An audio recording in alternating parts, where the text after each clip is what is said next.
I'm Dr. John Neustadt, president and founder of NBI. And this week, I really want to talk to you about you getting a vaccine for the coronavirus. And if you're a healthcare provider, encouraging you to volunteer to help in that effort. The rollout of the vaccines across the country have been a bit spotty. There have been some issues with organizing the vaccination stations in some states and cities. There's been some issues with the supply chain and getting the virus to where it needs to go and running out of vaccinations. Not the virus where it needs to go, but vaccinations where they need to go, and running out of vaccinations in some parts as well. But that seems to be getting worked out, and Superstations and vaccine sites around the country seem to be having more inventory of the vaccine available. What is a shortage, at least in our area, and I know in other areas across the country, are shortages of people to administer the vaccine. People trained, healthcare providers who can provide the vaccine and volunteer in these Superstations. I volunteered earlier this week, was the first time I volunteered at a newly opened vaccine Superstation here in San Diego. It was an amazing, amazing experience.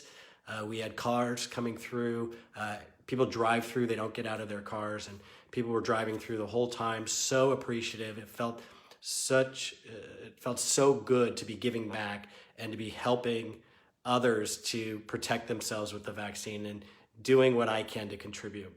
If you're a healthcare provider and have the skills and are licensed and able to administer vaccines, I really encourage you to volunteer, because I know at our local Superstation, they weren't sure if they were going to have enough volunteers for just later in this week to fully staff and administer the vaccine. So please do that.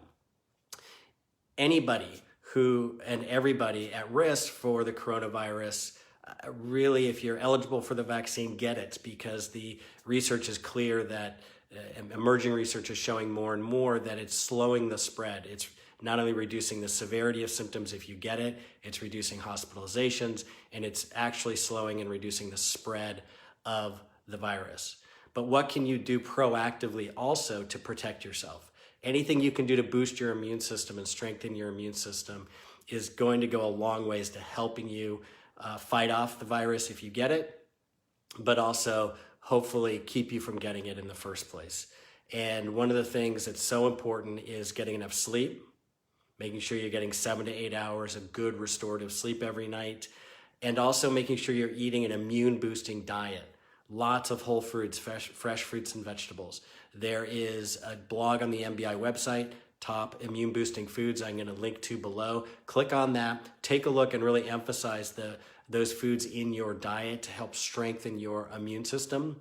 While you're over at the NBI website, make sure to sign up for the newsletter so you can get tips and health information directly into your inbox. And check out the podcast. I've got some great interviews with some docs on coronavirus COVID treatment. There's an upcoming episode with an immunologist, researcher at the La Jolla Institute of Immunology on the vaccine technology. It was a fascinating interview. I learned a ton. I know you'll love that. So click on the podcast link in the NBI website there on the top navigation bar. Go to that and then go over to iTunes and subscribe so you can get those episodes directly to you when they are released. Have a great week. Everybody do their part to help stem the tide of this virus, and let's continue on a good track with squashing this pandemic.